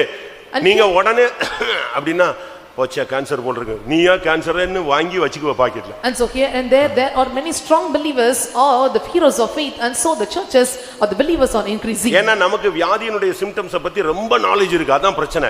சுகமாக்கப்படுறதுல குறித்த நாலேஜ் ரொம்ப கம்மி, அதான் பிரச்சனை. We are having more knowledge about the symptoms of the diseases, and but only limited knowledge about the healing or divine healing. ஏன்னா நம்ம ரொம்ப அத பத்தி படிச்சிட்டோம். Because we have learned more about this. ஒரு மாதிரி படபடன்னு வருதுன்னா லோ பிரஷரோ ஓடு, உடனே சக்கரை தூக்கி வாயில போடு. நமக்கு உடனே அப்படிதான் வருது. If you feel giddy, and so you may think that, and it was low pressure, and you will take sugar in your mouth. விசுவாசத்தில் ஸ்திரப்பட்டால் சபைகள் பெருகும். And if the churches are established in faith, and உன் இருதயம் ஸ்திரப்பட்டால் நலமாயிருக்கும். and it is good if your heart established. உன் காலடிகள் ஸ்திரப்பட்டால் நலமாயிருக்கும். And if your goings established, it is உன் good. விசுவாசம் ஸ்திரப்பட்டால் நலமாயிருக்கும். And it is good if your faith is established. இரண்டாம் தெசலோனிக்கேயர் இரண்டாம் அதிகாரம் 17ஆம் வசனத்தை பார்க்கும் பொழுது, When we look into 2 Thessalonians chapter 2 verse 17, உங்கள் இருதயங்களை தேற்றி எல்லா நல் வசனத்திலும் நற்கிரியிலும் உங்களை ஸ்திரப்படுத்துவாராக. உங்க நல் வசனத்திலும் நற்கிரியைகளிலும் உங்களை தெய்வம் ஸ்திரப்படுத்துவாராக. let the Lord comfort and establish you in good works and in your heart. அது என்ன குட் வேர்ட்ஸ்? பைபிள்ல வந்து குட் வேர்ட்ஸ் பேட் வேர்ட்ஸ்னு இருக்கா? And so is there a good word or bad word? அது என்ன நல்ல கிரியை துர்க்கிரியை இருக்கு, நற்கிரியை இருக்கு, துர்க்கிரியை இருக்கு, okay ஒத்துக்கலாம். And there are good works and evil works we can accept. அப்படி பைபிள்லயே இருக்கு. It is also said in the Bible. துர்க்கிரியைகளுக்கு தக்கதாக உங்களுடைய உடலை பேணாதிருங்கள். And then you should not keep your body for the evil or bad works. உங்கள் நற்கிரியை மனிதர்கள் கண்டு தேவனை துதிக்க வேண்டும், தேவனை மகிமைப்படுத்தணும்னு பைபிள்ல இருக்கு. The Bible says, and looking unto your good works, and they must glorify and worship God. தீத்துல 2ஆம் அதிகாரம் கடைசி பகுதியில பாத்தீங்கன்னா நற்கிரியைகளை செய்யும்படியாக நீங்கள் சிருஷ்டிக்கப்பட்டீர்கள் என்று சொல்லப்பட்டிருக்கு. And also it is said in Titus chapter 2, and you are created and to do the works of God. ஆனா வசனத்துல அது என்ன நல் வசனம்? And so what are the good words in the word of God? அப்ப மோசமான வசனம் இருக்கா? And is there a corruptible or a bad words? அதாவது சில வசனங்களை நம்ம ஆளுங்க பிடிச்சுக்கறாங்க. And some people they hold on certain words. இன்னைக்கு பைபிள்ல நீங்க பாத்தீங்கன்னா நம்மட்ட 66 புக் இருக்குங்க. And so in the Bible we can see we have 66 books. RC காரங்கட்ட பாத்தீங்கன்னா இன்னும் ஒரு 10 புக் இருக்கும். But when you see in the RC Bible there are 10 more books. ஏன் அத வேண்டாம்னு சொல்லிட்டாங்க? And why? And they have disannulled it. அது தள்ளுபடி ஆகமம் என்று அழைக்கப்படுகிறது. And so it is called as apocrypha. அதுல பிரச்சனை என்ன தெரியுமா? And so what is the problem? நீ வியாதிப்பட்டிருக்கும் பொழுது when you are under sickness ஜெபம் பண்ணுவாயாக, and let you pray. அதே நேரத்தில் நீ மருத்துவரையும் அண்டிக்கொள்வாயாக. At the same time and you seek the physicians. இந்த பைபிள் ரொம்ப பிடிச்சிருக்குமா உங்களுக்கு? And so you all will hold on this Bible. இந்த பைபிள் ரொம்ப எல்லாருக்கும் பிடிக்குமா? And so you all be interested with this Bible. நீ வியாதிப்பட்டிருக்கும் பொழுது when you are sick தேவனை நோக்கி வேண்டிக்கொள். And you plead unto God. அதே நேரத்தில் மருத்துவரையும் அண்டிக்கொள்வாயாக. At the same time you seek the physicians. அவனும் தேவனாலேயே உருவாக்கப்பட்டவன். எப்படி அடுத்த பிட்டு போடுற டப்புன்னு. And the next point, he is also created by God. இந்த வசனங்களை வைத்து அந்த காலத்துல ஒரு பைபிள்ல ஒரு பிரச்சனை வரும் பொழுதுதான் மார்ட்டின் லூத்தர் சொன்னாரு, விசுவாசத்தினால் நீதிமான் பிழைப்பான். இது விசுவாசத்துக்கு மாறான வார்த்தை எடுன்னு சொன்னாரு. இப்படித்தான் தள்ளப்பட்ட ஆகமங்கள். And by these words, and there came a problem in those times, and so Martin Luther said, and you have to disannul these words from the Bible because the just shall live by faith. ரோமர்ல இருந்து ஒருத்தன் ஒரு வசனம் எடுத்துட்டு என்கிட்ட வந்தான். And one took a word from Romans and came to me. சாராயம் குடிக்கலாம். And we can drink liquor. But யாருக்கும் டிஸ்டர்ப் இல்லாமல் குடிக்கலாம்னு பைபிள்ல இருக்கு. The Bible says without any disturbance you can take this liquor. என்னடா இது நமக்கே தெரியல, இந்த ஒரு வசனம் எங்க இருந்து படிச்சான்? சாராயம் குடிக்கலாம், ஆனால் குடித்தாலும் யாருக்கு டிஸ்டர்ப் இல்லாமல் குடிக்கணும். ஏன்னா ஒரு சில குடிகாரங்களை பாத்தீங்கன்னா நல்லா குடிச்சிருப்பான், ஒழுங்கா டிரைவ் பண்ணுவான், நல்லா குடிச்சிருப்பான், பிரச்சனையே பண்ண மாட்டான், நல்லா குடிச்சிருப்பான், அமைதியா வந்து தூங்கிடுவான். இது ஒரு குரூப் நல்ல குடிகாரர்கள்னு சொல்ற ஒரு டீம் இருக்கு. And so there is a good team or there are good drunkards and they will drink, they will not disturb anyone, they drive slowly and also after drinking they will take sleep. நம்ம விசுவாசியுடைய புருஷன் ஒருத்தர் இருந்தான். And that was one of a believer husband. அவனுக்கு கொஞ்ச நாள் சபையில பேர் வச்சிருந்தாங்க பரிசுத்த குடிகாரன். And so in sometimes and they kept name as holy drunkard. அப்படி வைக்க கூடாது. And you should not keep names like ஆனா அவர் this. ரட்சிக்கப்பட்ட பிறகு அவரே என்கிட்ட சொன்னது. And so after getting saved and he confessed like this. அதாவது பரிசுத்த குடிகாரன்னா என்னன்னா காசு எங்க இருக்குன்னு ஜெபிச்சு கண்டுபிடிச்சிடுவான். And so what we mean that an holy drunkard and he will pray and he will find where is the money. குடிக்கணும்ங்கற அந்த ஆவி உள்ள வந்த உடனே and when the spirit comes to drink மனைவிட்ட போய் காசு கேட்ட தர மாட்டா. and so when he asks to his wife she will not give. என்கிட்ட இல்ல. and I don't have. என்னால முடியாது. I cannot give you. இவன் என்ன செய்யறது சோத்ரம் சொல்லிட்டு போய் கடுகு டப்பாவை திறந்து அதுல இருந்து காசு எடுத்துருவாங்க. But what he will do and he will praise the Lord and he will pray and he will take the money from ரோமர்ல ஒரு வசனம் இருக்கு. and there is a verse in Romans. மதுபானம் பண்ணுகிறதும் and taking மாம்சம் புசிக்கிறதும் and taking flesh மற்றவர்களுக்கு இடரலடையாமல் நீ செய்வாய் அப்படினு ஒரு சம்பந்தப்பட்ட ஒரு சின்ன வார்த்தை ஒன்னு இருக்கு. and there is a small verse saying that without offense you can take this. இத தூக்கிட்டு ஒருத்தன் வந்துட்டாங்கம்மா ரோமர் 14:21 and 14:21 of Romans. மாம்சம் புசிக்கிறதும் மதுபானம் பண்ணுகிறதும் மற்ற எதையாகிலும் செய்கிறதும் உன் சகோதரன் இடறுகிறதற்கு ஆவது தவறுகிறதுக்காவது பலவீனப்படுகிறதுக்காவது ஏதுவா இருந்தால் அவைகளில் ஒன்றையும் செய்யாமல் இருப்பதே நன்மையா இருக்கும். மாம்சம் புசிக்கிறது மதுபானம் குடிக்கிறது வேற எதையாவது செஞ்சா மற்றவங்க இடராம இருந்தா தவறு செய்யாம இருக்கிறதுக்கு அவங்க தடுமாறுறதுக்கு ஏதுவா இல்லாம இருந்தா பரவாயில்லன்னு இருக்கு பாத்தீங்களா. இதனால இவன் என்ன சொல்றான் நான் குடிக்கிறது யாருக்கும் இடரல் இல்லை. It is good neither to eat flesh or drink wine or anything whereby the brother stumbleth or offendeth or made his weak. And so why does he says it is good for me to take this. இப்படி வசனத்தை பிடிச்சிட்டு சறுக்கி போகிற ஒரு குரூப்பே இருக்கிறது. And there is one group and they offend or they slip up holding on these words. Bible சொல்லுகிறது இப்படிப்பட்டவர்கள் வசனத்தில் இடறுகிறார்கள்னு ஒரு வசனம் இருக்கு. The Bible says as such are offended by the word of God. இவங்க எதில இடறாங்க? And how they are offended? யாரையும் பார்த்து இடறது இல்ல. எதை பார்த்து இடறான்? வசனத்தை பார்த்து இடறுகிறான். And they are not offended looking unto anyone but by the word of God they are offended. நம்மளை மாதிரியே முஸ்லிம்களையும் சுவிசேஷம் சொல்லக்கூடிய ஒரு டீம் தீவிரவாத டீம் இருக்கு. And there is a terrorist group and they that preach gospel like us. ஒரு நாள் நான் ரோட்ல போயிட்டு இருக்கும்போது and one day I was crossing the road ஒரு ஜீப்ல வந்து ஒரு குரூப் நின்னுச்சு. and one group came in a jeep நோட்டீஸ்லாம் கொடுத்தாங்க. and gave notices. இதெல்லாம் படிச்சிட்டு டைம் கிடைக்கும்போது எங்களை கூப்பிடுங்க நாங்க வரோம்னு போனோம். and said that when you are after reading this when you get time we will meet you. அதுல ஒரு question and there was a question. இயேசு சாபத்தை முடிச்சு விட்டாரு. and Jesus and Grolo the curses. அப்படிதான் இருக்கு கலாத்தியர் 3ஆம் அதிகாரத்துல அவர் நம்முடைய சாபத்துக்கு சாபமாகி அப்படினு. and so it is said in Galatians and he became the curse for our curses. அப்படி இருக்கும் பொழுது and when it was like this ஏன் ஸ்திரீகள் பிரசவ வேதனை படுகிறார்கள் क्वेश्चन அடிக்குறான். and பிரசவ வேதனை படுகிறதுங்கிறது என்னது? ஆதியாகமம் 3ஆம் அதிகாரத்தின்படி சாபம். and so according to the verse which is mentioned in Genesis chapter 3 and the delivery pain for the woman it is a curse. நீ பிள்ளை பெறும் பொழுது வேதனையோடு பெறுவாய் அது வந்து சாபம். and when you deliver a child and you will deliver with pain it is a curse. இப்போ ஏன் அந்த வேதனை இருக்கு? நீங்க ஞானசானம் எடுத்துட்டீங்கல்ல அபிஷேகம் பெற்றீங்கல்ல கிறிஸ்தவனா மாறிட்டீங்கல்ல இப்போ ஏன் அந்த பெயின் இருக்கு? அப்ப இந்த சாபம் போகலன்னு கேக்குறான். யாரு கேக்குறான் பாருங்க. and they are arising a question and now they are girls and so they are getting child and they deliver with pain and what is the reason? அதனால தான் நான் சொல்றேன் அந்த சாபத்தையும் பெண்கள் என்ன செய்யணும்? ஜெயிக்கணும். and so I am telling and the woman must win over that curse also. வசனத்திலே இடறிராத நீ. and you should not offend in the word of God. அதனால தான் நல் வசனம் என்று சொல்லுகிறார். and so it is said good words. சங்கீதக்காரன் சொல்லுகிறான் the psalmist says கர்த்தாவே நீர் என்னை நம்ப பண்ணின வசனம். and the word that trusted me. சில வசனம் அவனை நம்பிக்கைக்கு புதுப்பித்தது. 119:49 and Psalm 119 verse 49 நீர் என்னை நம்ப பண்ணின வசனத்தை உமது அடியேனுக்காக நினைத்து அருளும். and so he says like this and remember the words and that you may to trust நல் வசனத்தில் ஸ்திரப்படுங்கள். and let you be confirmed or established நல்ல வசனத்தை கற்றுக்கொள்ளுங்க. and you must learn the word of God. வசனத்துல stand பண்ணுங்க. and you must stand in the word of God. வசனம் வாழ்க்கையாக மாறட்டும். and let your word become your life. நீங்களே ஒரு நிருபமாய் மாறுங்கள் என்று பைபிள் சொல்லுகிறது. the Bible says and ye become epistles. அடுத்து நற்கிரியைகளில் நீங்கள் ஸ்திரப்படுங்கள். and nextly you must be confirmed in good works. உங்களுடைய வாழ்க்கையில நற்கிரியைகளை கண்டு ஜனங்கள் ஆச்சரியப்படணும். and the people must marvel looking unto your good works. ஏனென்றால் உங்களுடைய துர்க்கிரியைகளை ஜனங்கள் பார்த்திருக்காங்க. பார்த்திருக்காங்க. Because the people have seen your wicked works. நீ ஒரு குடிகாரனா இருந்த, and you were a drunkard, நீ ஒரு சண்டைக்காரனா இருந்த, and you are நீ ஒரு வாயாடியாக இருந்த, and so you were a babbler, நீ ஒரு விபச்சாரியாக இருந்திருக்கலாம், விபச்சாரக்காரனா இருந்திருக்கலாம், and you may be an adulterer or adulteress. உன்னை பல விதங்களிலே பல பழைய மனுஷனுடைய சாயலை ஜனங்கள் பார்த்திருப்பாங்க. and the people have watched your image of your old man. But இப்போ நீ நற்கிரியைகளிலே நீ வந்து நிக்கணும். but now you must stand in the good works. அப்படிதான் மத்தேயு 5:16 சொல்லுகிறது. and that's what Matthew chapter 5 verse 16 says. மனுஷர் உங்கள் நற்கிரியைகளை கண்டு பரலோகத்தில் இருக்கிற உங்கள் பிதாவை மகிமைப்படுத்தும்படி உங்கள் வெளிச்சம் அவர்கள் முன்பாக பிரகாசிக்க கடவது. let your light show shine before men that they may see your good works and glorify your Father which is in heaven.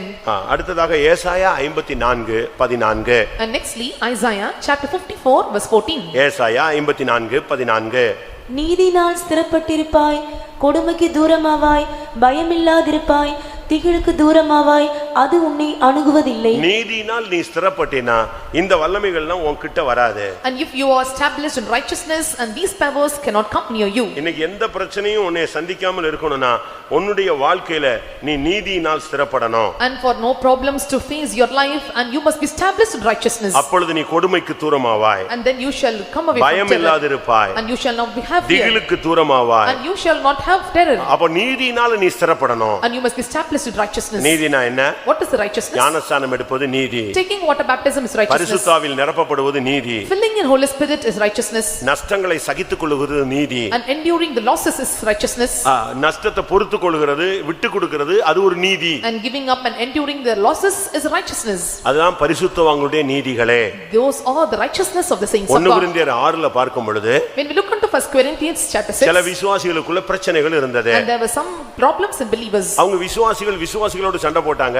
ஒரு கட்டம் வரும்பொழுது அவிசுவாசிகளுக்கு முன்பாக அப்படி செயல்பட்டார்கள். and so there was a problem between the believers and they have fighting before the unbelievers. அப்பொழுதுதான் அவன் சொல்றான், பவுல் பேசுறாரு, and so Saint Paul said to them, நீங்கள் நஷ்டத்தை பொறுத்துக் கொள்ளலாமே, and you can count all the losses, நீங்க சகித்துக் கொள்ளலாமே, you can endure these, விசுவாசிகளுக்கு மத்தியிலும் புறஜாதிகள் மத்தியிலும் நீங்க இப்படி நடக்க கூடாது, and you should not walk before the unjust and unbelievers. விட்டு கொடுத்தல், சகித்தல், நஷ்டத்தை பொறுத்துக் கொள்ளுதல் தான் பரிசுத்தவான்களுடைய நீதி. and giving up and enduring the losses or the righteousness of the saints of God.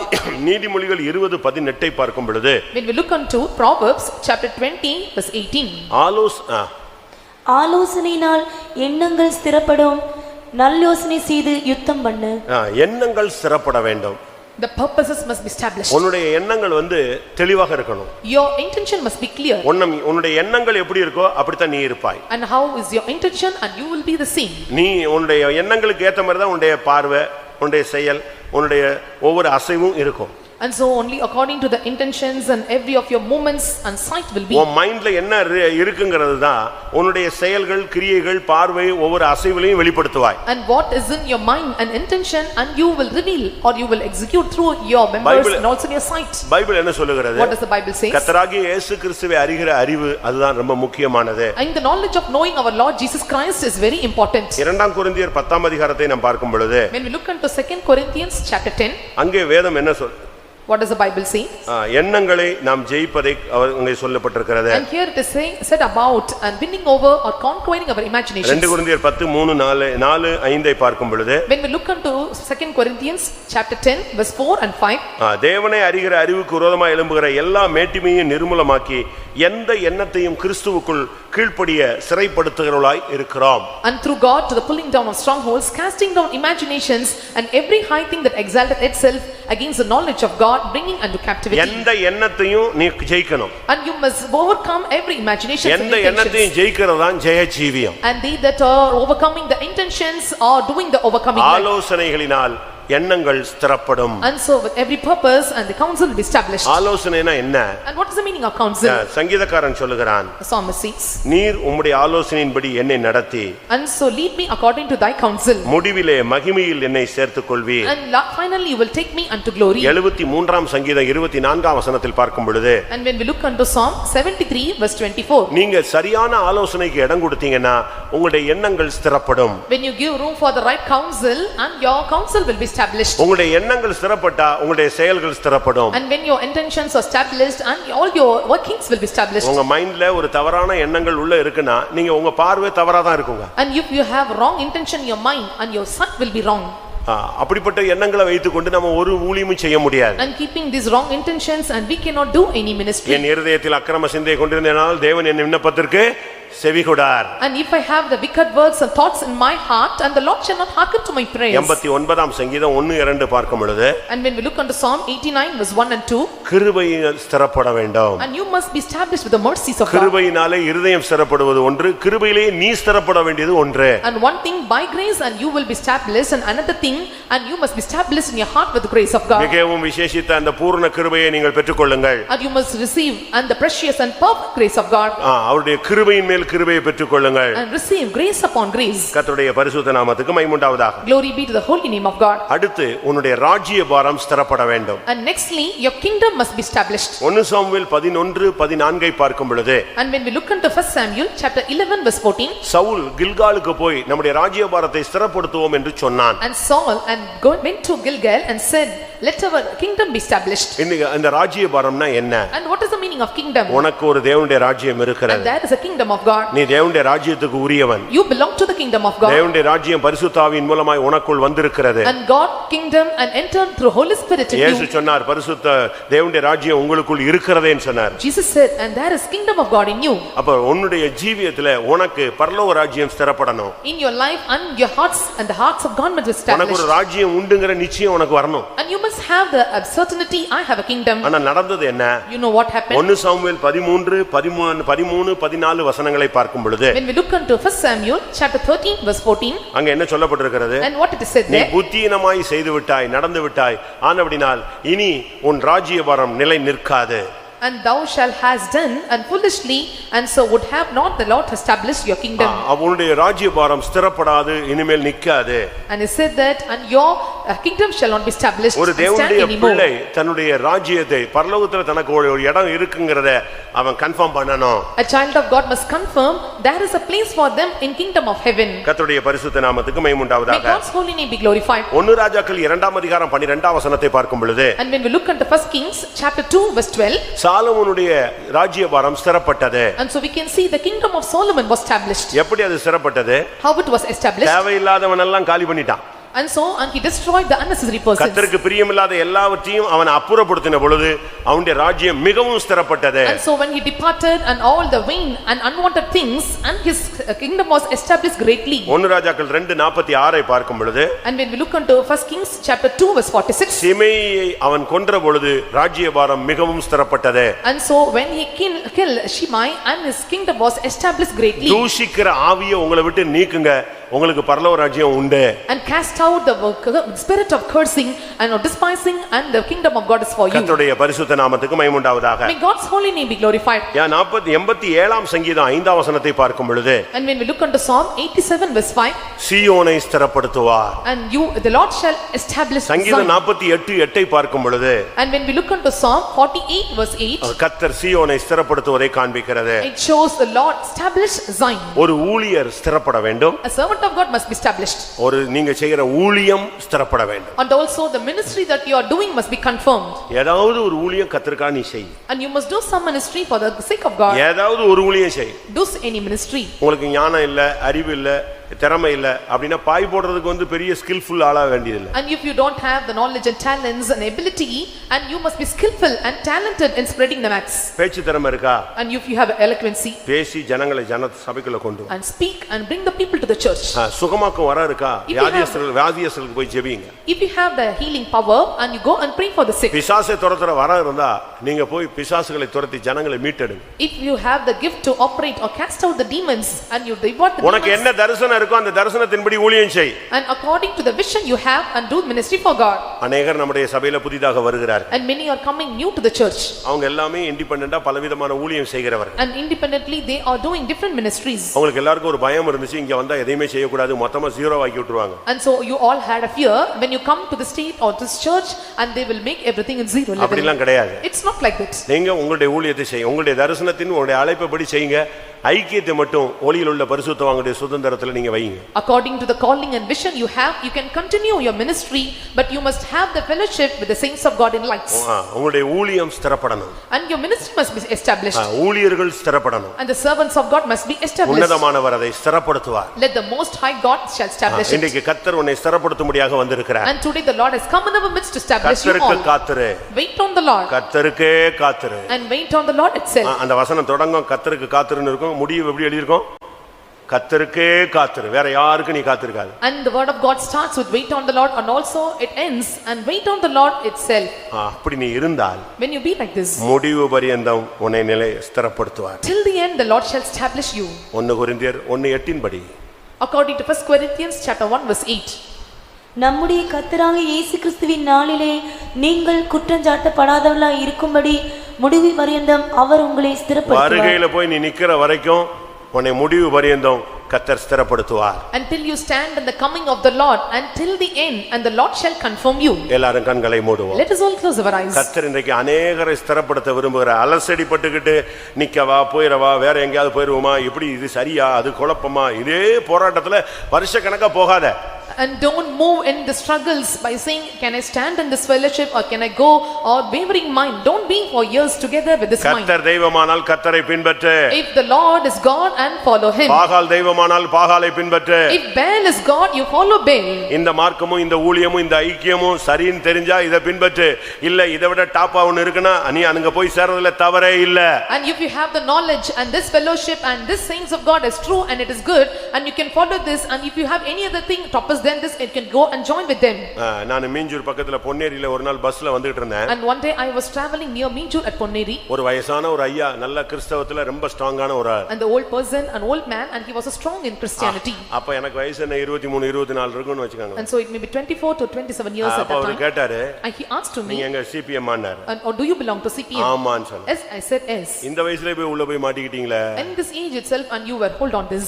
என்னன்னு கேட்டேன். I asked what is the reason. இந்த வயசுல இத போய் மாட்டலாமா? இதெல்லாம் ஒரு 60 70 வயசுல செய்ய வேண்டிய ஊழியம். And this is a ministry you can do at the age of 60 to 70. நீங்க இப்பமே போய் இதுல சிக்கிக்கிட்டீங்கன்னா உங்களை கிழக்கும் போக விட மாட்டான், மேற்கையும் போட விட மாட்டான். And so if you get entangled into this, and they will not move you to the direction. ஒரு அடிமை மாதிரி உள்ள போய் மாட்டிக்கிட்டீங்களே. As a bond or slave, and you got to இந்த 20 25 வயசுல நீங்க வெளிய வந்து பூமி எங்கும் சாட்சிகளா இருக்க வேண்டாமா? in the age 24 to 25 years, and you must become the witness and testimony for the whole world. world. போய் ஊழியம் செய்ய வேண்டியதானே. And you can go independently, you can do the இந்த ministry. வயசுலயே போய் உள்ள கழுத்து கொடுத்து மாட்டிக்கிட்டீங்க. And so you indulged or got entangled in this age itself. அப்ப நான் சொன்னேன், I said to him, மாட்டிக்கிட்டேன்னு நீங்க சொல்றீங்களா? and you're telling that, and I got into it. நாங்க ரெண்டு பேரும் பஸ்ல ஒரே சீட்ல உட்கார்ந்திருக்கோம். And we are sitting in the same seat in the bus. அப்ப நான் சொன்னேன், I said to him, நான் வந்து சம்பளத்துக்காக அங்க போல. and I am not working for salary. நாங்க போனதுனால எனக்கு 7000 ரூபாய் கிடைக்குது, இன்சென்டிவ் 3000 ரூபாய் கிடைக்குது, இல்ல இன்னொரு 4 வருஷம் இருந்தா எனக்கு வந்து இன்னொரு 30,000 ஆயிடும். அப்படிலாம் நான் போல, நான் சம்பளத்துக்கே போகல. I am not working for the wages or salary, and they'll give me 7,000 or incentive 3,000, or it is added to 30,000. நான் ஒரு வாலண்டியரா தான் இந்த ஊழியத்துல இருக்கேன். And voluntarily I am in this ministry. ஆனா ஒண்ணு, But one thing, இப்ப கூட நான் வெளிய போலாம், எவனும் கேட்க போறது இல்ல, என்ன யாரும் கேட்க முடியாது. I can go out and no one can question me. ஏன்னா இது மனப்பூர்வமான ஊழியம், தன்னார்வ தொண்டு. And this is and the free will, and also the ministry which I am doing voluntarily. பிடிப்பு இருந்தா நிக்கலாம், இல்லனா தூக்கி போட்டு போயிட்டே இருக்கலாம். And if I have clutching or holding, I can stand or I can depart. நீங்க சொன்னது மாதிரி நான் வெளிய வரதுக்கு ரெடியா இருக்கிறேன். And said that, and what you said is right, and I am ready to come out. ஆனால் But இதை விட அருமையான ஒரு சபையும் ஒரு உபதேசமும் நீங்க காட்டணும். and you must show. இப்பமே பஸ்லயே நான் எங்க வந்துறேன், அங்க வீட்ல என்ன 2 செட் துணி இருக்கு, அவ்வளவுதானே இருக்கு, பைத்தம்ல நான் வந்துறேன். And I said to him, and you can show me a precious doctrines and church rather than இதை this. விட டாப்பான ஒரு சிஸ்டமேட்டிக் மினிஸ்ட்ரி, இதே விட டாப்பான ஒரு டாக்டரினை எனக்கு நீங்க செய்யணும். எனக்கு வந்து பரலோகத்துக்கு போகணும் அப்படின்னு ஆசையில தான் நான் வந்திருக்கிறேன். அதனால நான் சம்பளத்துக்கு இல்ல, இதை விட டாப் காட்டுங்க, இப்படி நம்ம ரெண்டு பேரும் போயிடலாம். And with the intention that I must reach to heaven, and so I came to this ministry voluntarily. If you show me the ministry and doctrines should stop with this, and I will come with you. உடனே அவர் சொன்னாரு CPM காரங்க இப்படி தான் பேசுவானுங்க. And said to me, when the CPM believers and servants of God will speak like this. அதோட இறங்கி போயிட்டாரு. And so within this and he get down. நான் எதுக்கு இத சொல்றேன்? And why I'm telling this? நீ ஸ்திரப்படு. And you must be established. உபதேசத்துல ஸ்திரமா இரு. Established in doctrines. சபையில ஸ்திரமா இரு. And established in the church. உன் இருதயத்தை முதல்ல இந்த சத்தியத்துல ஸ்திரப்படுத்து. And you must establish your hearts in this truth. இந்த உலகத்துல உள்ள போராட்டங்கள் மத்தியில உன் இருதயத்துல நீ ஸ்ட்ராங்கா கிறிஸ்துவின் அன்புல நில்லு. In midst of the problems and conquering of this world, and you must establish your heart and must stand firm. உன் நடைகள் மாறி மாறி விகாரப்படக்கூடாது. வலுவாதபடி உன் நடைகள் ஸ்திரப்பட்டால் நலமா இருக்கும். And so and your goings should not err away from the ways, and if it established it is good. உன் விசுவாசத்தை ஒருத்தர் அசைக்க கூடாது. And no one should move your faith. உன் மனைவியோ பிள்ளையோ புருஷனோ உன் கற்பப்பரப்பான பிள்ளைகளோ உன்னுடைய ஊழியக்காரனோ உன்னுடைய சபையோ எந்த சூழ்நிலையோ பசியோ பட்டினியோ நிர்வாணமோ நாசமோசமோ உயர்வோ தாழ்வோ நிகழ்காரியமோ வருங்காரியமோ மரணமோ உன் விசுவாசத்துல அவனை அசைய விடக்கூடாது. And your husband, your wife, your children, or tribulation, or persecution, or famine, or nakedness, or peril, or sword, and nothing should turn away from the love of எல்லாரும் Christ. கண்களை மூடி முழங்கால் படியுங்க. Let us all close our eyes and bend our knees. கர்த்தருடைய ஆவியானவர் இன்றைக்கு உனக்கு சொல்லுகிற வார்த்தை நீ ஸ்திரப்பட்டால் நலமாயிரு. And the spirit of word, the God of word says that, and if you are established it is good. பிழையற்ற பரிசுத்தராய் இருக்கும்படி நீங்கள் உங்கள் இருதயத்தை ஸ்திரப்படுத்துங்க. Establish your hearts that you must become the unblameable saints of God. நீடிய பொறுமையோடு நீங்கள் இருந்து உங்கள் இருதயத்தை ஸ்திரப்படுத்துங்கள். கர்த்தருடைய வருகை சமீபமாய் இருக்கிறதே. Be of all patient and establish your heart. The coming of the Lord is very nigh. எத்தனை பேர் இப்பொழுது ஸ்திரப்பட்டால் நலமா இருக்குன்னு சொல்றீங்களோ அவங்க மட்டும் கைகளை உயர்த்துங்க. And they that are saying it is good for me if I am established, if so lift up your உன்னை hands. அழைத்தவர் முடிவு பரியந்தம் உன்னை ஸ்திரப்படுத்துவார். And the Lord who called you will establish you until the end. ஒரு 2 நிமிஷம் யாரும் எழும்பாதீங்க, வெளிய போகாதீங்க. And 2 minutes please move not away from this place. இந்த சர்வீஸ்னுடைய ஃபைனல் அந்த blessing-ஏ இதான் time. And this is the final blessing of this service. உங்க பாத்திரத்தை உங்க போர்வையை விரிச்சு பிடிங்க. And you have to spread your blanket. ஆமென். நீ ரூத்தா இருந்தால் உன் போர்வையை விரித்து பிடி. மணவாளன் உனக்கு படியை அளந்து போடுவார். And if you are Ruth and you spread your skirt, and the bridegroom will fill it. உனக்கு ஆசீர்வாதம் வரும். And you shall receive the blessing. கர்த்தர் உன்னை ஸ்திரப்படுத்துவார். The Lord shall establish you. ஸ்திரமில்லாத உன் புருஷனை ஸ்திரப்படுத்துவார். And the Lord shall establish your husband who is unestablished. தண்ணீரை போல தளம்பிக் கொண்டிருக்கிற உன் பிள்ளைகளை ஸ்திரப்படுத்துவார். The Lord will establish your children, they that are unstable as waters. உன்னை விசுவாசத்திலே ஸ்திரப்படுத்துவார். The Lord shall establish you in faith. ஆமென். எத்தனை பேர் விசுவாசிக்கிறீர்கள்? How many are believing this? ஆமென். ஸ்திரப்படுத்தப்பட்டவர்களை சேர்க்க இயேசு வருகிறார். Jesus comes to gather they that are established. ஹல்லேலூயா, ஹல்லேலூயா, ஹல்லேலூயா. ஆமென். கொஞ்ச காலம் பாடு அனுபவிக்கிற உங்களை For few times and they that are enduring the sufferings. சீர்படுத்தி ஸ்திரப்படுத்தி பலப்படுத்தி உன்னை நிலைநிறுத்த அவர் வல்லவர். He is well able to perfect you, establish you, strengthen you and settle you. ஒரே ஜெபம், One prayer, ஒரே பிரேயர், only one prayer. ஒரே வார்த்தையில ஜெபம் பண்ணு. And you pray in a single word. ஆண்டவரே என்னை ஸ்திரப்படுத்தும். Lord, establish me. வேற ஒரு ஜெபம் வேண்டாம். And no more prayers. ஆண்டவரே என்னை உமக்குள் ஸ்திரப்படுத்தும். Lord, you settle me and establish me. அந்த ஒரே பிரேயர்ல இருதயம், விசுவாசம், நடைகள், உன்னுடைய எண்ணங்கள், உன்னுடைய ஊழியம் எல்லாமே ஸ்திரப்படும். In a single prayer, your heart, your goings, your watchings, your conversation and your faith will be established. Hallelujah, hallelujah, hallelujah, hallelujah. Tidabaka tidabania. Hallelujah, hallelujah. Amen. Amen. இப்பொழுது நீங்கள் ஸ்திரப்படுத்தப்பட்டா மைக்க போடு. இப்பொழுது நீங்கள் ஸ்திரப்படுத்தப்பட்டால் And if you are established now, என்ன நடக்கும்? what happens?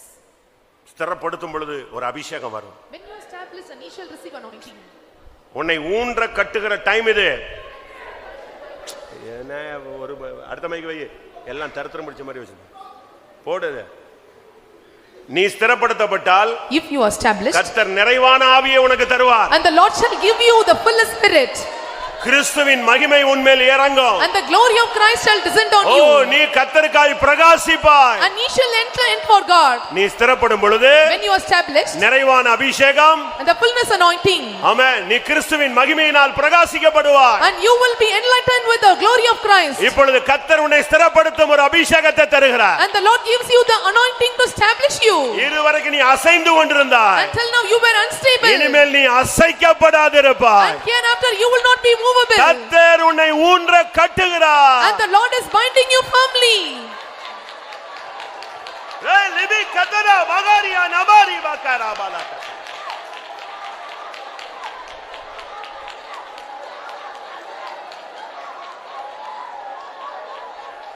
Amen.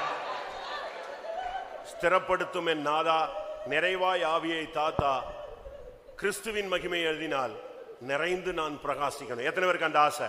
And how many are desiring, and the Lord establish me, and I must be filled with the glory of Christ?